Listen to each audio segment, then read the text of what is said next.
जो विद्यादि सागर सुधी गुरु हैं हितैषी, शुद्धात्म में निरत नित्य हितोपदेशी। वे पाप ग्रीष्म ऋतु में जल हैं सयाने, पूजून हैं सतत केवल ज्ञान पाने, पूजून हैं सतत केवल ज्ञान पाने। बोले भगवान महावीर स्वामी की, आचार्य कुंद कुंद स्वामी की, आचार्य गुरु विद्यासागर मुनि महाराज की।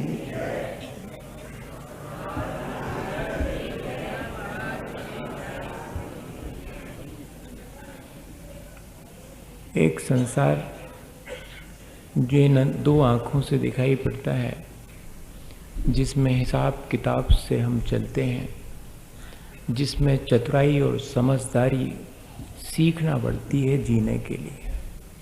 लेकिन एक संसार और है जहाँ दुनिया की चतुराई की कोई ज़रूरत नहीं है, न ही हिसाब किताब की ज़रूरत है। वो तो सिर्फ विश्वास से चलने वाला जगत है। हम लोग उस विश्वास के जगत से परिचित नहीं है। वो श्रद्धा का जगत है, जहाँ हमारी दृष्टि निर्मल हो जाती है, हमें दूसरा जगत भी दिखाई देने लगता है जो श्रद्धा का जगत है। वैसे तो अपन लोगों के ऊपर विश्वास रख के ही अपने काम करते हैं, पर जब हम अपने स्वरूप की तरफ दृष्टि देते हैं और हमें अपने वीतराग स्वरूप पर श्रद्धान हो जाता है, उस वीतराग स्वरूप को पाने वाले सच्चे देवगुरु शास्त्र के प्रति हमारे मन में श्रद्धा जागृत हो जाती है, तब हम श्रद्धा के जगत में प्रवेश करते हैं, जिसे हम सम्यक दर्शन कहते हैं। उसके बिना कितना भी ज्ञान किसी के पास हो, कितना भी व्रत नियम संयम हो, लेकिन वह ज्ञान और व्रत नियम संयम सार्थक तभी हो पाता है जब दृष्टि की निर्मलता या सम्यक दर्शन हमारे पास हो। जैसे अपन टिकट ले लेते हैं, ट्रेन में बैठ जाते हैं, लेकिन अपन टिकट लेते समय ये नहीं पूछते कि ट्रेन कहाँ कहाँ से निकलेगी, पहाड़ से कैसे निकलेगी, नदी कैसे पार करेगी, मैदान में से कैसे जाएगी, कुछ भी नहीं पूछते।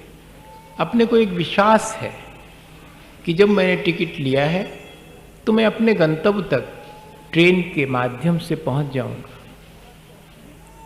जैसा विश्वास टिकट लेने के बाद ट्रेन में अपने गंतव्य तक पहुंचने का होता है, ठीक वैसा ही विश्वास हमारा सच्चे देवगुरु शास्त्र पर, अपने आत्मस्वरूप या वीतरागता पर जिस क्षण होता है, वही हमारे सम्यक दर्शन की भूमिका है।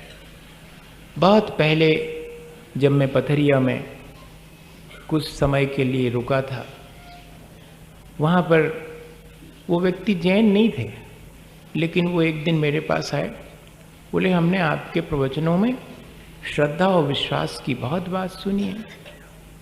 आज हमने वैसे तो प्रवचन में सुन सुन करके हमारे ज्ञान तो हो गया था, लेकिन श्रद्धान आज हुआ। मैं आपको वो घटना बताने के लिए आया हूँ। मैंने कहा बताएं कैसे हो गया आपको? तो उन्होंने कहा पुराने जमाने की बात है भैया, पहले होल डालो पेटी लेके यात्रा करते थे।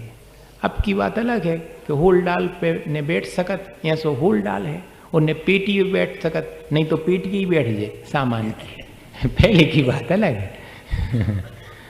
तो जिनकी जीवन साथी, उनका बेटा और वो खुद एक होल डाल और पेटी लेकर के रेलवे स्टेशन पर रेल के इंतज़ार में बैठे हुए थे। जीवन साथी को होलटाल पे बिठा दिया था, स्वयं वो पेटी पर बैठे हुए थे, लेकिन दोनों के बीच में एक ऑनरेबल डिस्टेंस थी।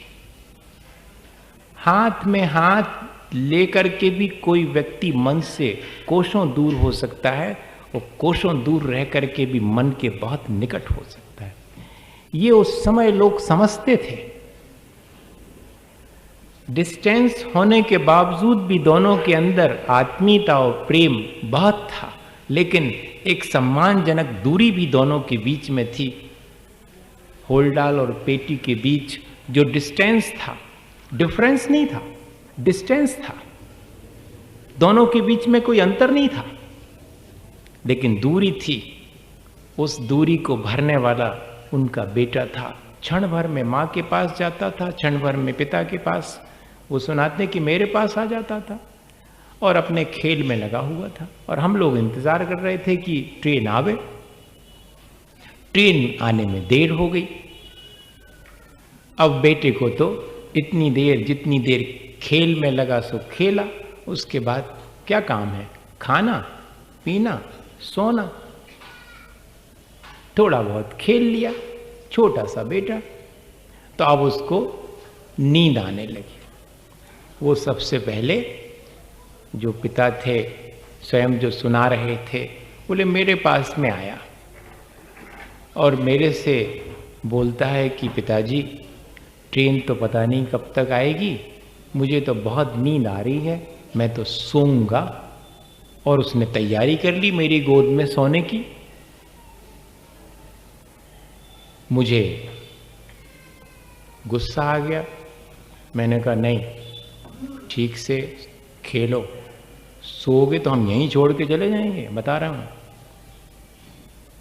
वो थोड़ा सा डर गया कि सो जाऊंगा और सही में छोड़ गए अगर तो। फिर भी उसने कहा एक बार ट्राई और करके देखें, शायद मान जाएं। तो उसने दूसरी बार भी कहा कि पिता लेकिन नींद तो बहुत आती है, मुझे तो नींद आ रही है, मैं तो सोऊंगा। तो मैंने फिर वही दोहरा दिया कि देखो मिस्टर, अगर तुम सो गए तो हम यहीं छोड़ के चले जाएंगे। उसने सोचा कि भाई अब तो बात सही होना चाहिए, 2 बार कह रहे हैं। तो धीरे से मेरे पास से उठ करके अपनी माँ के पास गया।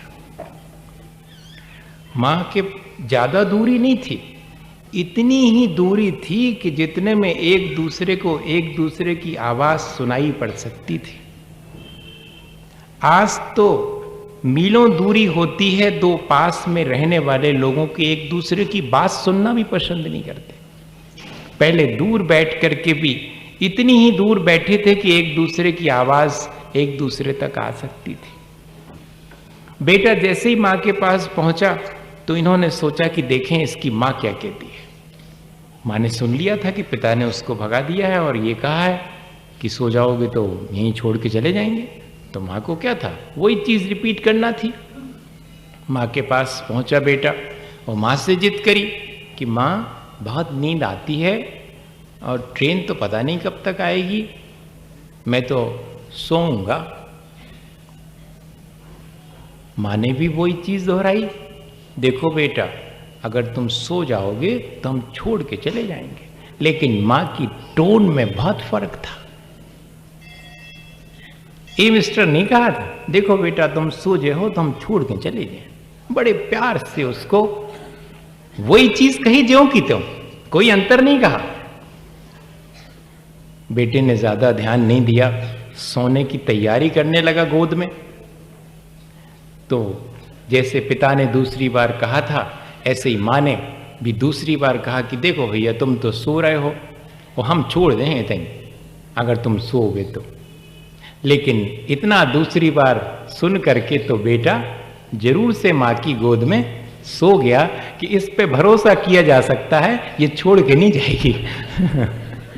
सामने वाले का भरोसा नहीं, छोड़ के भी जा सकता है, क्योंकि उसकी आवाज उसके भीतर की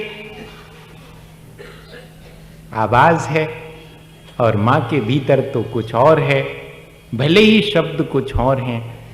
एक बेटे ने कितनी जल्दी अपना विश्वास बात सुनकर के जो संसार में कर लिया, ठीक वैसा ही जिनवाणी माँ की आवाज सुन करके अपने कल्याण के लिए हमारा श्रद्धान जैसा उन्होंने कहा सच्चे देवगुरु शास्त्र पर होना चाहिए, क्या वैसा हो पाता है?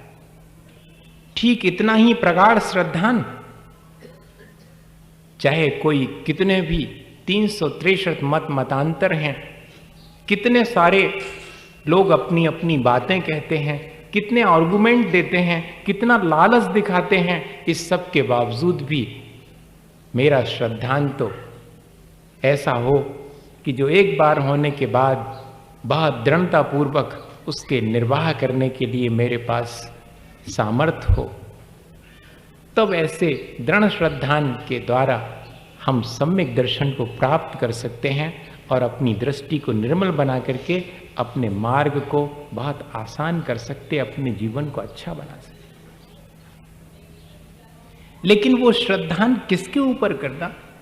सच्चे देवगुरु शास्त्र पर करना ठीक है, लेकिन सच्चे देवगुरु शास्त्र का स्वरूप क्या है उसके समझे बिना मैं अगर श्रद्धान, पहले तो श्रद्धान ठीक करना पड़ेगा, फिर किस पे किया जा रहा है ये भी ठीक होना चाहिए।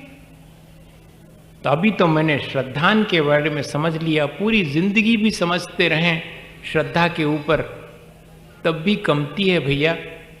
जिस क्षण हो जावे वही क्षण अपने लिए श्रेष्ठ है।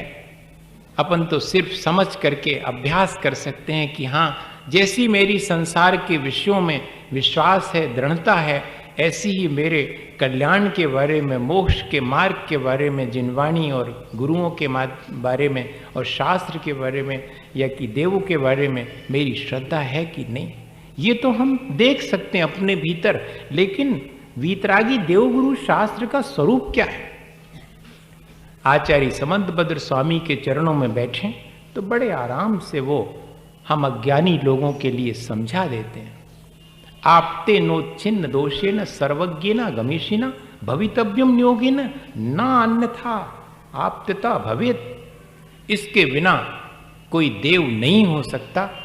आपते नोच्छिन्न दोषेन, जिसने संसार में जो 18 दोष हैं उन दोषों को नष्ट कर दिया है, जीत लिया है। 18 दोषों से जो रहित है, सर्वज्ञ है, 18 दोषों से रहित है, अर्थात राग द्वेष इत्यादि जो दोष हैं उनसे रहित है, जो अपन सब के लगे हुए हैं, यानी वीतरागी है। सर्वज्ञ हैं, आगमेशिना, आगम का उपदेश देने वाले हैं, हितोपदेशी हैं। तो 3 विशेषताएं हमारे वीतरागी देव की हो गई कि जो स्वयं वीतरागी हैं, सर्वज्ञ हैं और साथ में हित का उपदेश देते हैं प्राणी मात्र के लिए। वही हमारे सच्चे भगवान हैं, वही आप्त हैं। यो यस अविसंवादी स तस् आप्ता।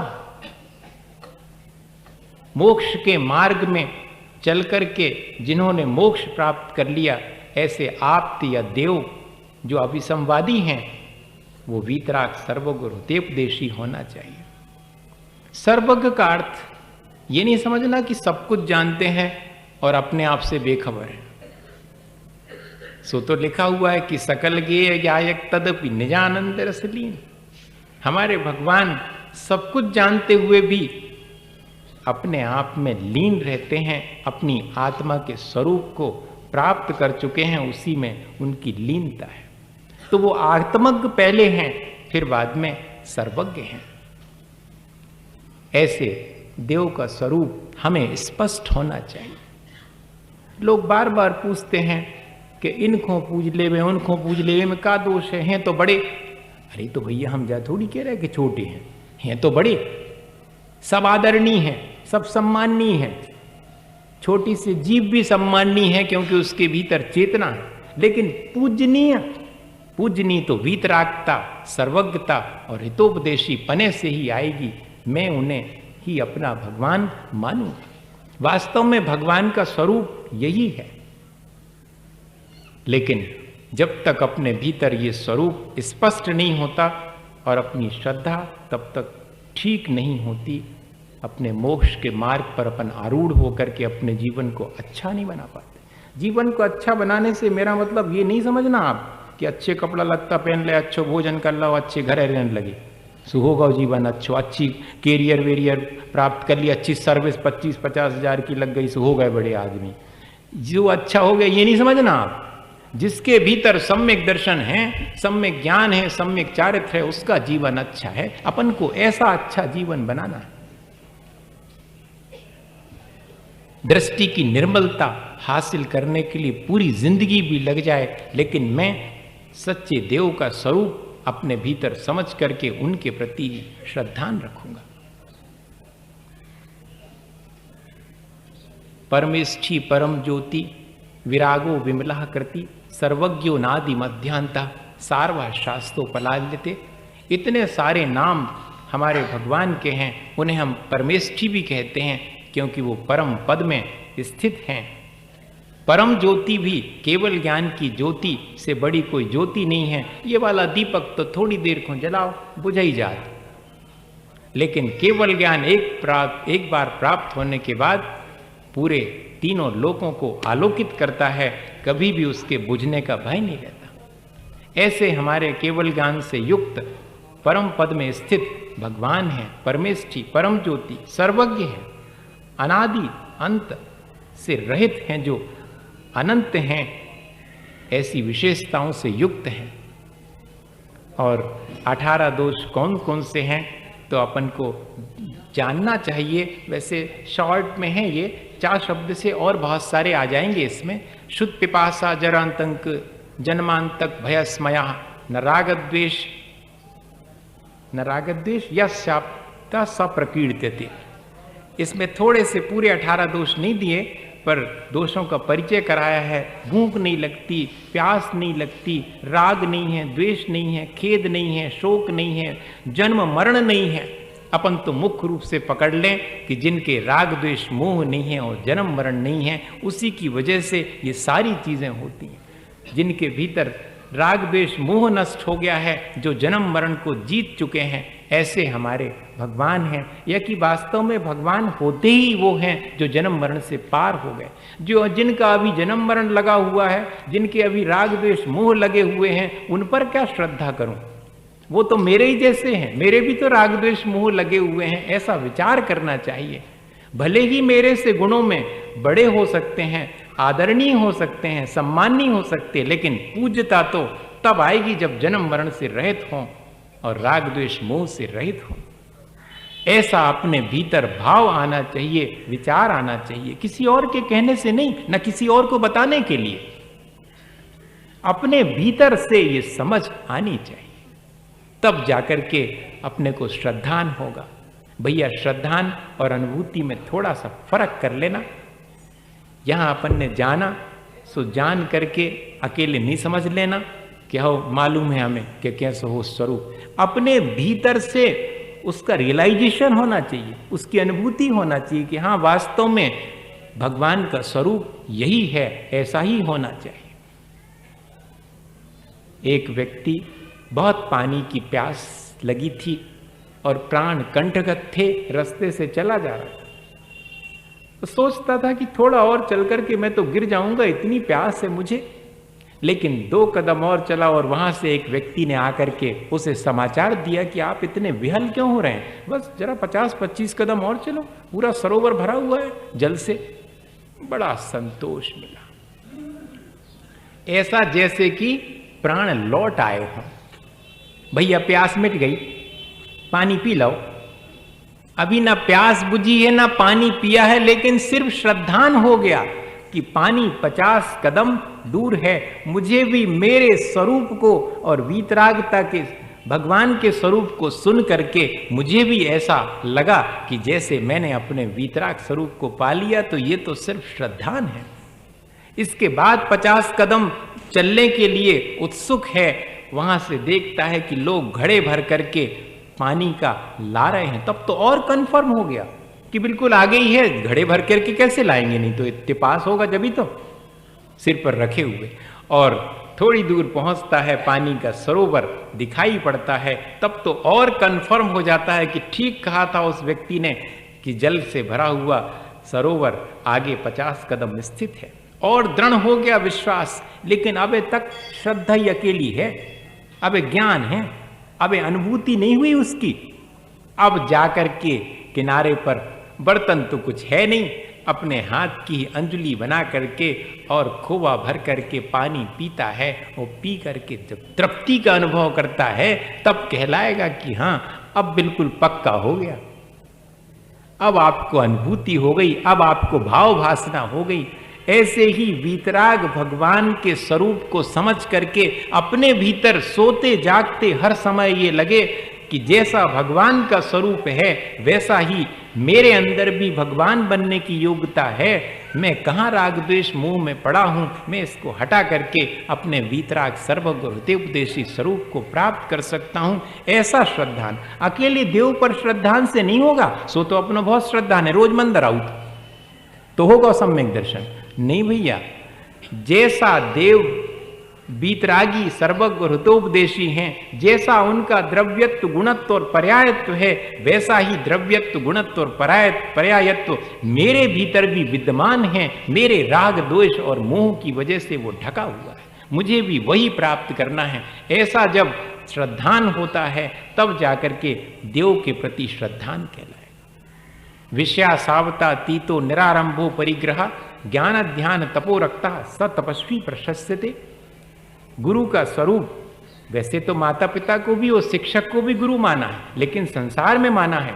आपको अगर दृष्टि की निर्मलता चाहिए है, मोक्ष मार्ग पर बढ़ना है तो कौन से गुरु को? विषयाशावसा तीतो निरारंभो परिग्रह।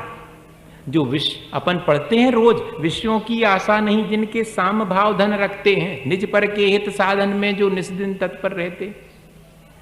ऐसा ही आचार्य समदभद्र स्वामी हम अज्ञानी जीवों को समझा रहे हैं कि जिनको 5 इंद्रिय के विषयों की आकांक्षा नहीं है, विषयासा वसाती तो निरारंभो, संसार के जो सांसारिक कार्य हैं उनसे जो विरक्त हो सके हैं, हो चुके, जिन्होंने समस्त प्रकार के बाह्य और अंतरंग परिग्रह को त्याग कर दिया है, ऐसे निरारंभ और निष्परिग्रही हैं। तो करते क्या हैं फिर? विषयों की आशा भी नहीं है, कछु आरंभ सारंभ संसार को काम नहीं करने, कछु अपने पास धरो नहीं है, बेघर बार हैं भी। तो कहते नहीं, ऐसे बैठे भिखारी की तरह नहीं है। ज्ञान ध्यान तपो रखता, जो हमेशा ज्ञान ध्यान और आत्मा को सिद्ध करने की तपस्या में लगे रहते हैं, ऐसे साधु ही प्रशस्त हैं। ऐसे साधु पर ही हमारा श्रद्धान होना चाहिए कि हाँ वास्तव में मेरे लिए गुरु अगर कोई हैं तो इस प्रकार से मैं गुरुओं के स्वरूप को समझ करके अपने श्रद्धान को उनके प्रति ठीक करूं। नाना प्रकार से अपन वर्तमान में गुरु इत्यादि हैं, लेकिन वो सब संसार में तो गुरु माने जा सकते हैं, लेकिन मोक्ष मार्ग में तो गुरु जिनके अंदर कोई सांसारिक कार्य करने की उत्सुकता नहीं है, जो परिग्रह से रहित हैं और जिनको विषयों की 5 इंद्रिय के विषयों और मन के विषयों की आशा नहीं है, आकांक्षा नहीं है, जो ज्ञान ध्यान नहीं, हमसे बात करत हो या अच्छे से हमें लिफ्ट देत हो तो भी अच्छे गुरु हैं। ये भैया जो नहीं लिखो वो, जो लिखो कि ज्ञान ध्यान तपो रखता। हम ज्ञान की बात कोई पूछेंगे तो हम में इंटरेस्ट देंगे वो, नहीं तो अपने ध्यान में, आत्मा के ध्यान में, आत्मा के स्वरूप में हमेशा लीन रहते हैं, अपनी तपस्या में लगे रहते हैं। ये स्वरूप है मेरे गुरु का, ये अपने भीतर लगना चाहिए। ऐसा नहीं लगना चाहिए कि अरे जो तो स्वरूप महाराज जी अपनी बड़वा भी करवे बता रहे हैं और सब महाराजों के लाने ऐसी कह रहे। भैया उलाहना नहीं है ये किसी के लिए। मेरा भी अगर ये स्वरूप नहीं है, किसी मुनि का भी, तो उसे अपने स्वरूप को प्राप्त करने की कोशिश करनी चाहिए, जैसा समदभद्र स्वामी ने स्वरूप लिखा है गुरु का। मोक्ष मार्ग पर दूसरे को भी चलाने और स्वयं चलने वाला गुरु ऐसा ही होगा। ऐसा गुरु का स्वरूप पर हमारा श्रद्धान हो। भले ही कितने ही प्रकार से बाहर में दिखाई पड़ते हों, लेकिन मेरा श्रद्धान तो कैसे गुरु पर है जिससे कि मेरा मोक्ष मार्ग बनेगा। और आप तो पग मनुल्लंघे मद्रष्टेश विरोधकम तत्वोपदेश कृत सार्वम शास्त्रम कापत्य घट्टनम। और शास्त्र कौन से पढ़ें? जी वाले पढ़ें कि जी वाले पढ़ें कि जी इनकी पढ़ें कि उनकी पढ़ें? कौन उनकी ने पढ़े? भगवान का शास्त्र, जिनवाणी, जिनेंद्र भगवान ने जो कहा है उसका स्वरूप समझ लें पहले कि आप तो पज्ञ। जिनेंद्र भगवान के द्वारा कहा गया, हमारे और तुम्हारे द्वारा कहा नहीं।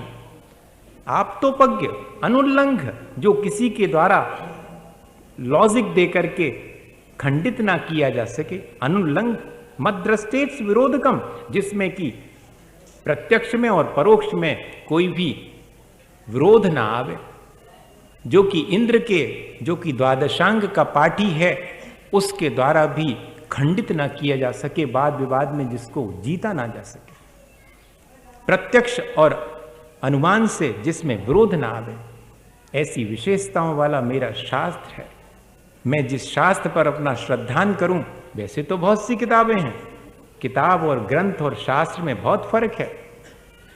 जो शास्त्र के द्वारा कहा जाए वो शास्त्र है, जो निर्ग्रंथ के द्वारा ग्रंथित किया जाए वो ग्रंथ है, और जो सबके द्वारा चाहे जिसके द्वारा लिखा जाए वो पुस्तक है, किताब है, उर्दू में जिसको किताब कहते।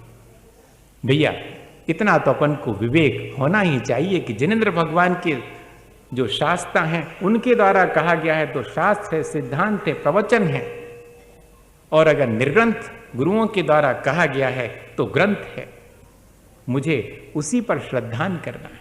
किसी को किस पर श्रद्धान करना ये उसकी चॉइस है। मेरी अपनी चॉइस तो ये है कि मैं वीतराग सर्वज्ञ हितोपदेशी भगवान की कही गई वाणी पर ही, जो इस तरह के अनुल्लंघ है और प्रत्यक्ष और अनुमान से जिसमें कोई विरोध नहीं आता, आप तो पग मनुल्लंघ मद्रेष्टेष्ट विरोधकम, तत्वोपदेश, जिसमें यहां वहां की बातें नहीं लिखी दुनिया की, जिसमें सारभूत प्रयोजनभूत 7 तत्वों का वर्णन किया हुआ है।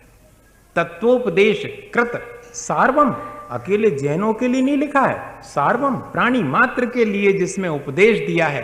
कापत घट्टनम, जो हमें गलत रास्ते पर जब हम चलने लगते हैं तो उससे बचा लेता है और सच्चे रास्ते पर जाने की सलाह देता है। वास्तव में तो वो शास्त्र है। ऐसी 6 विशेषताओं से युक्त मेरा शास्त्र है। मैं ऐसे शास्त्र को अपना मान करके उस पर श्रद्धान करता हूं। श्रद्धान तो मैं करूंगा, लेकिन पहले देव का स्वरूप, गुरु का स्वरूप और शास्त्र का स्वरूप अपने भीतर अनुभव करूंगा कि हाँ वास्तव में यही स्वरूप है। मैं इस प्रकार से श्रद्धान करूंगा। अगर अपने को अभी देवगुरु शास्त्र, सच्चे देवगुरु शास्त्र का सब चलता है, टके शेर भाजी टके शेर खाजा, अंधेर नगरी चौपट राजा, तो भैया तो नहीं होएगा। दृष्टि की निर्मलता बहुत कठिन है, फिर इसीलिए लिखा है बहुत कठिन है। पहले तो सच्चे देवगुरु शास्त्र का स्वरूप अपने भीतर अनुभव में आना चाहिए और उसके ऊपर श्रद्धान होना चाहिए। अभी तो अपने ज्ञान में ही नहीं आता है। अबे तो इतनी सुन के और बाद में कहें कि हो ऐसी क्या तो रहे थे मनो, अपन को जमी नहीं कुछ अच्छी बात, तो आप खुंजोन जमे वो करो। इतने तो संसार में 363 मतांतर हैं, 363 दृष्टियां हैं। जोन आंख लगा के, जोन चश्मा लगा के देखने वो चश्मा लगा के देखो, और बिना चश्मा के चश्मा सब उतार के देखने तो स्वरूप तो जो है। आप चश्मा लगा करके देखेंगे तो दूसरे ढंग से देखेगा, जैसा चश्मा लगा होगा वैसा देखेगा। सूर्य का प्रकाश और चश्मे उतार करके बाहर निकल करके सूर्य देखेंगे तो जैसा है वैसा दिखाई पड़ेगा। जैसा वीतरागी भगवान का और निर्ग्रंथ गुरुओं का और दया धर्म का स्वरूप है। देखो एक लाइन में लिख दिया 6 डाला में। अगर ज्यादा समझदार न हो, पढ़ो लिखो न हो, तो उसके लिए भी कि देव जिनेंद्र गुरु परिग्रह बिन दया धर्म जुत सारो। हमारे भगवान जिनेंद्र हैं जिन्होंने अपने समस्त कर्मों को जीत लिया है, आसान कर दिया। हमने किसको गुरु माना है? जो निर्ग्रंथ हैं, जो कि परिग्रह से रहते हैं, अंतरंग और बहिरंग समस्त प्रकार से परिग्रह के जिन्होंने छोड़ दिया है उससे मुक्त हो गए। और दया ही अहिंसा ही हमारा धर्म है। जहां पर दया और अहिंसा का उपदेश होगा, वीतरागता का उपदेश होगा, वो हमारा शास्त्र है। इस तरह से अपने भीतर कोई से लड़वे के लिए नहीं, कोई से बात करवे के लिए नहीं कि हमारा तो जो है ऐसे करने के लिए नहीं। हमारे भीतर ये अनुभूति होना चाहिए कि वास्तव में तो मैं इन तीनों पर ही श्रद्धान रखूंगा। जैसे अपन टिकट लेकर के ट्रेन में यात्रा करते समय दूसरे यात्री से नहीं पूछत कि तुमने भी ली, तुमने पूछी थी कि नहीं, कि कैसे निकाले पहाड़ पे से, तुम्हें विश्वास है कि नहीं। हम दूसरे से नहीं पूछेंगे ना टिकट लेते समय उस आपके क्या बोलते हैं उसको, स्टेशन मास्टर, उससे भी पूछेंगे।